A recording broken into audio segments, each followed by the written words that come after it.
রাজ্যের মুখ্যমন্ত্রী মমতা বন্দ্যোপাধ্যায় যে অনন্য নজির স্থাপন করলেন, যে সরকারি কাজে বাধাদানের হস্তক্ষেপ, সরকারি আধিকারিকদের ওপরে ঝাঁপিয়ে পড়া, তাও রাজ্য পুলিশের উচ্চ আধিকারিকদের সঙ্গে নিয়ে ফাইল ছিনিয়ে নেওয়া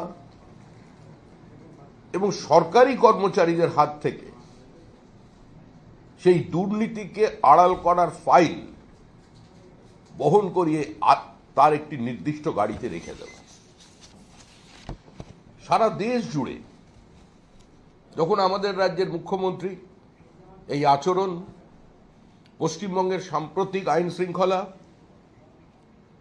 পশ্চিমবঙ্গের বিভিন্ন ঘটনায় মুখ্যমন্ত্রীর ভূমিকা, নির্বাচিত জনপ্রতিনিধিদের ভূমিকা, তার মন্ত্রিসভার বিভিন্ন সদস্যের বিভিন্ন উক্তিকে কেন্দ্র করে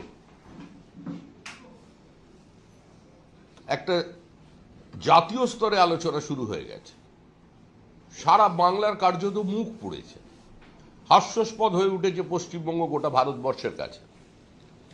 তখন তার থেকে বিতর্কের অভিযোগ কিছুটা ঘুরিয়ে দেওয়ার জন্য তারা আক্রমণ করলেন গতকাল রাত্রিবেলা আমাদের বিরোধী দলনেতা শুভেন্দু অধিকারীর উপরে। শুভেন্দু অধিকারী নন্দীগ্রামের নির্বাচনের ফলাফল এবং সেদিন থেকে কখনো লোডশেডিং এর জয় বলে তৃণমূল কংগ্রেসের জনমনে একটি প্রতিষ্ঠা পাওয়ার চেষ্টা, তার পরবর্তীকালে আবার লোকসভা নির্বাচনে সেই একই বিধানসভা সেগমেন্টে বিজেপি লেড, আজকে তৃণমূল কার্যত এগুলো মেনে নিতে পারেনি। তাই যেদিন থেকে বিরোধী দলনেতা নির্বাচিত হয়েছেন তার উপরে আক্রমণ হয়েছে, তার পরিবারের উপরে আক্রমণ হয়েছে, জীবন সায়ান্নে বা রাজনৈতিক জীবন সায়ান্নে দাঁড়ানো একজন মানুষ শিশির অধিকারী, যিনি না থাকলে হয়তো ওই নন্দীগ্রাম আন্দোলন বা গোটা মেদিনীপুর জেলায় তৃণমূল কংগ্রেস সিপিআইএম এর বিরুদ্ধে সেদিন সেই লড়াই দিতে পারত না, এবং তার পুত্র অবশ্যই শুভেন্দু অধিকারী। নন্দীগ্রামের আন্দোলন যে পরিবারকে কেন্দ্র করে আবর্তিত হয়েছে, তাদের সহযোগিতায়, তাদের বদান্যতায় যে আন্দোলন তৈরি হয়েছিল সেদিন, তাই ব্যক্তিগতভাবে তার উপরে আক্রমণ চলেছে ধারাবাহিকভাবে, তার পরিবারের উপরে এবং তার উপরে।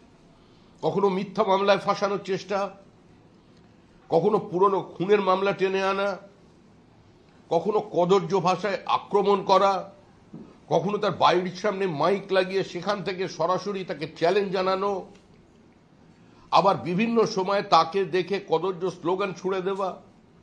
নির্বাচনে যখন আমাদের বিরোধী দলনেতা তার সার্টিফিকেট আনতে যাচ্ছেন, তার গাড়ির ওপরে পাথর বৃষ্টি, দিনের পর দিন তার সমস্ত মিটিং মিছিলের উপরে নিষেধাজ্ঞা জারি করা, 104 বার বিরোধী দলনেতাকে হাইকোর্টে শরণাপন্ন হতে হয়েছে যে বিরোধী দলনেতার অবস্থানে থেকেও একটা সাধারণ র্যালি পারমিশন পাওয়ার জন্য। এবং গতকাল রাত্রে যা দেখা গেল তা নজিরবিহীন। এর আগেও কুচবিহারের মগরাহাটে একটি ঘটনা ঘটল, সেখানে আমাদের দলের প্রাক্তন সাংসদ নিশীথ অধিকারী, বিজেপি নেতা, আমাদের এই মুহূর্তে রাজ্যের সহ সভাপতি নিশীথ অধিকারী তার সঙ্গে গাড়িতে ছিলেন, আমাদের বিরোধী দলনেতা শুভেন্দু অধিকারী এবং নিশীথ প্রামাণিক। আজকে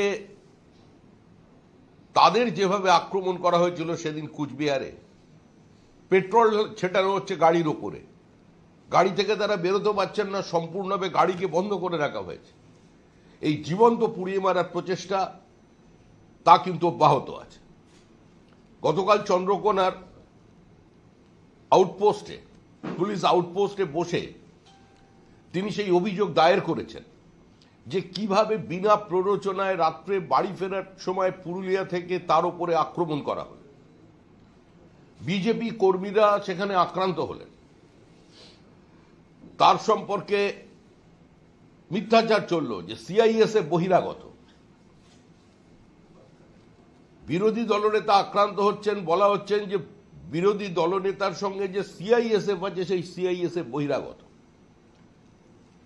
তার মানে যারা জম্মু কাশ্মীর সীমান্তে আজকে ভারত রক্ষার কাজে নিয়োজিত আছেন, যারা -30°C বিভিন্ন সময় ডিউটি করছেন, সিয়াচিন বর্ডারে যারা কর্মরত আমাদের সেনাবাহিনী আছে, এসএসবি আছে, কিংবা কোনো সীমান্তে বিএসএফ আছে, তারা বহিরাগত।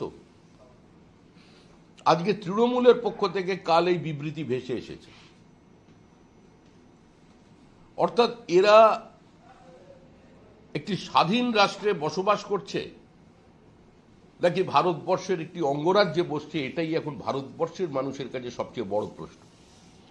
আমরা যারা পশ্চিমবঙ্গে আছি, আমরা যারা পশ্চিমবঙ্গে বিরোধী রাজনৈতিক দল করি, সাংবাদিক থেকে শুরু করে সাধারণ মানুষ, অধ্যাপক থেকে শুরু করে চা